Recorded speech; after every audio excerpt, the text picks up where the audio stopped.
Superman soars back into theaters, ready to kick off the new era of the DC Universe. Let's talk about it.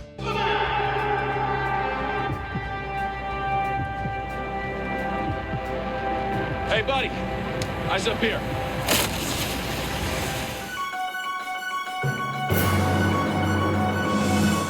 Hi, my name is Chandler, and welcome to the latest episode of the Cinema Corner. Today we'll be talking about Superman, the latest film directed by James Gunn, and the first entry in the new DC Universe, which seeks to take the Man of Steel back into his more comic booky days and bring more kindness and optimism to today's audience. And without further ado, let's just get right into it and let's get started. Starting off with the good is David Corenswet as Superman was great. He was captured the hopeful, optimistic take of previous Superman from Christopher Reeve, Tom Welling, Tyler Hoechlin, even a little Henry Cavill. He brings an amalgamation of all the ones that came before, but also leaves his own mark. But even at the core of it is kindness, hopeful, optimism. That is the take he's going with, and it echoes through his performance. Going through it in this case, the theme of kindness is the new punk rock. In a world that's so modern, cynical, you name it, realistic and gritty, it was nice to get back to those old-fashioned ideals of kindness is not outdated. Being decent and looking out for others is always room at the table for that, which was always refreshing and hopeful to see, and brings a big smile to your face the whole time you see it. Also see in Cornswet's performance the strong belief in trying to save lives and inspire and uplift people, and just being a decent person to everyone he meets. From taking small time to just interact with everyday citizens, save kids, save squirrels, save animals, you name it.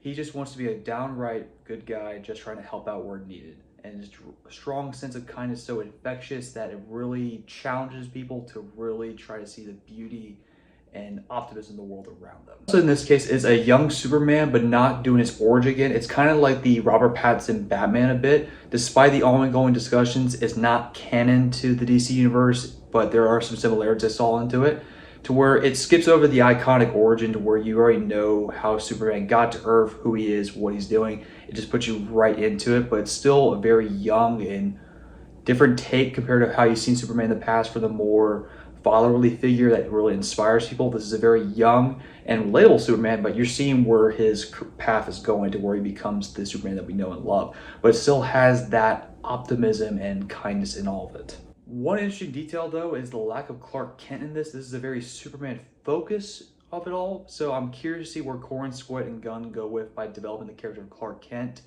going forward, because it's not really a secret identity type deal. It's not really that emphasis where you're not really seeing him hide it in public.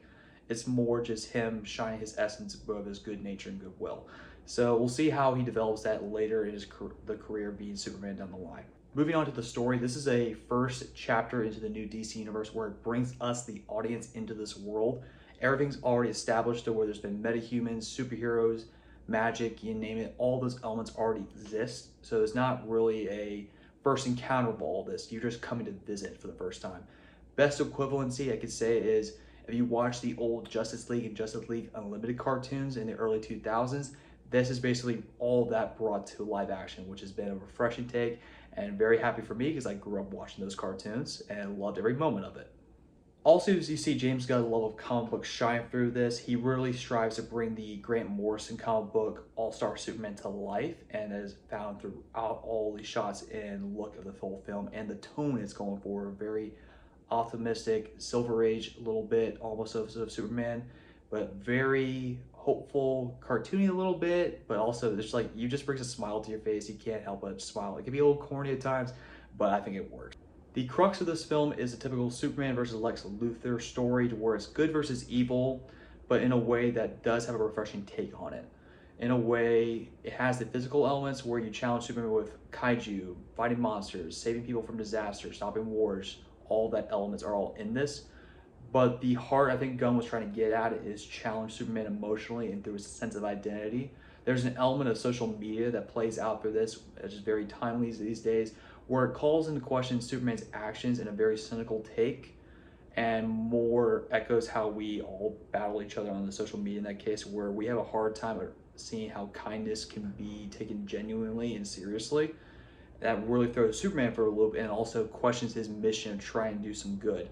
and that was an interesting take to really throw at him, especially at this type of his career, where he still is naive and fresh on the ropes, but also he gets to do the deep diving search into himself and figure out who he wants to be, but also just prove that he is a good-natured person and actually wants to strive to do good and save people and be that inspiring symbol of hope for us all. The rest of the cast is great. Rachel Brosnahan and Lois Lane was a great pairing with David Corenswet.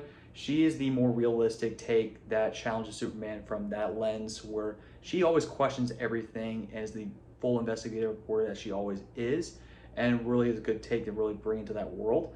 And also, it's a nice little juxtaposition in their relationship, to where she's definitely the more skeptical in the relationship, always questioning everything, realistic cynic, compared to Cornsweat, it was more of the naive, optimistic take where he tries to see the best in everyone.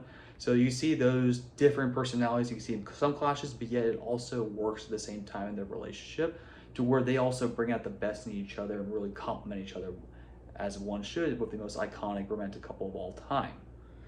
Nicholas Hoult as Lex Luthor, he was great in his performance and what he was giving. It's definitely the most evil and villainous take of Lex Luthor, where you see some of his actions, what he's doing. You want to see him taken down and beaten to a pulp sometimes. In this case, he's that villainous.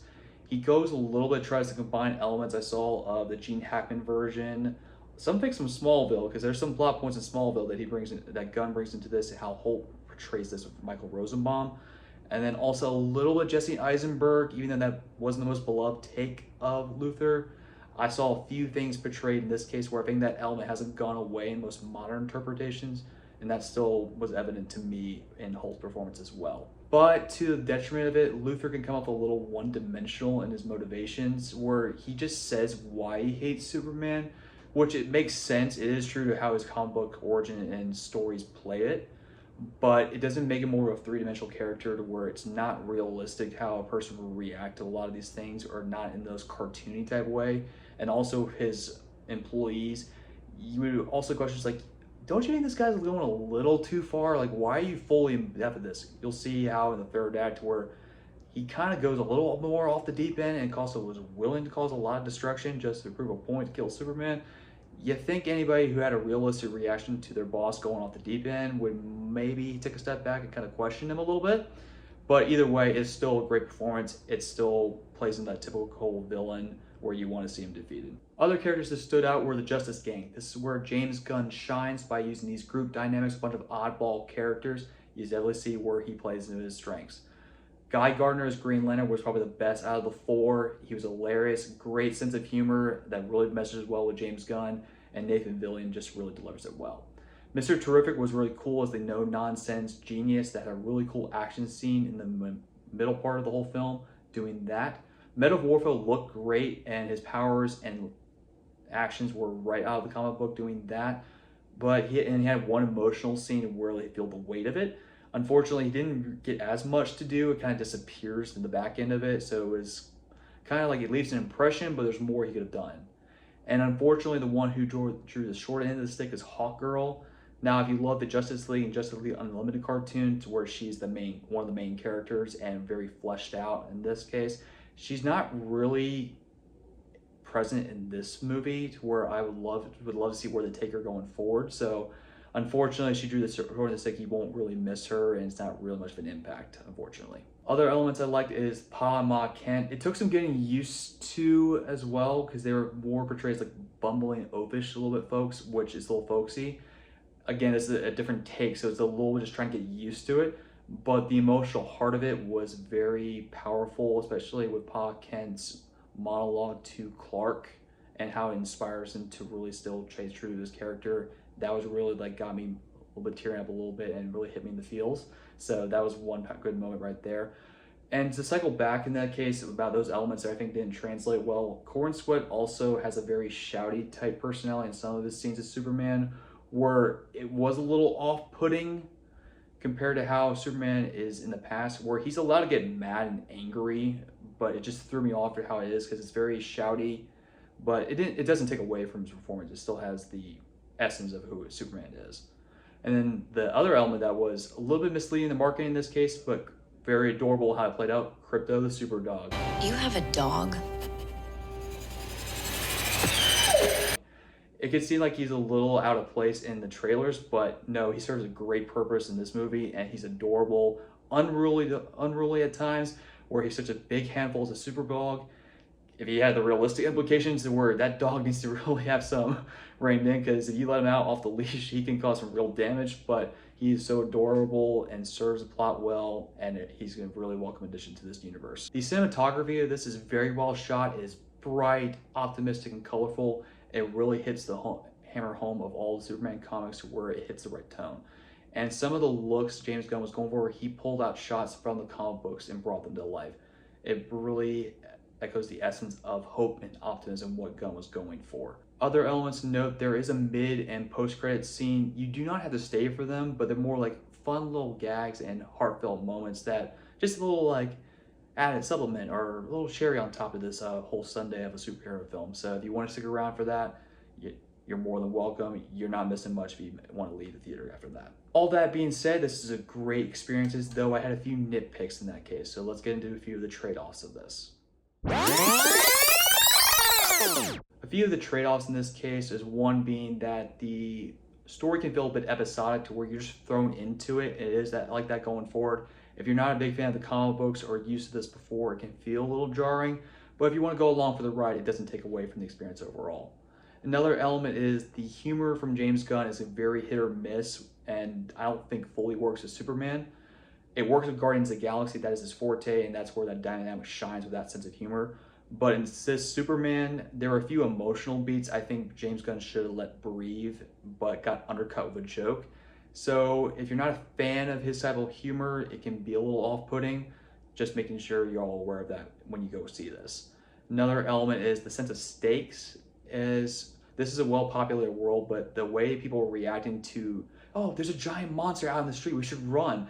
They're more just sitting back and watching because they think Superman's going to take care of it, and it can be a little jarring to where like you don't really feel like there's any sense of tension or danger, but it is what it is. It's just kind of a comic booky thing. It's more of a nitpick in that case if you're used to previous versions of Superman having a sense of danger or tension to where, no, this is what we're fighting for, this is what I got to save. But otherwise, it's kind of like made cheapen a little bit if there's no sense of tension. The people and their reaction shots are not running for their lives, are kind of scared. That's kind of like a little off message type thing. Also, the CGI can look a bit cartoony where you think people should be reacting to this. There's one sequence where Lex Luthor has sparks flying into his face like this, and he's not flinching at all. So if you're looking for it, it doesn't break the magic, but there's some CGI you can tell looks a little cartoony compared to other stuff and may break some of the illusion a little bit of how this, but if you're along for the ride, you won't care, it won't worry about it as much. Overall, that's pretty much it. It's just minor nitpicks, but it does not take away from the experience overall. In the end, Superman is a great time in the theater. Few nitpicks here and there, but overall it captured the hope, essence, and a lot of fun that really brings back to the modern day to where kindness may be old-fashioned, but it's never out of style. If I had to give it in this case, I would give it an 8.5 out of 10. Few minor nitpicks, but still worth going to see in the theater. And that's it for this episode of Cinema Corner. Thank you for joining, and I'll see you next time.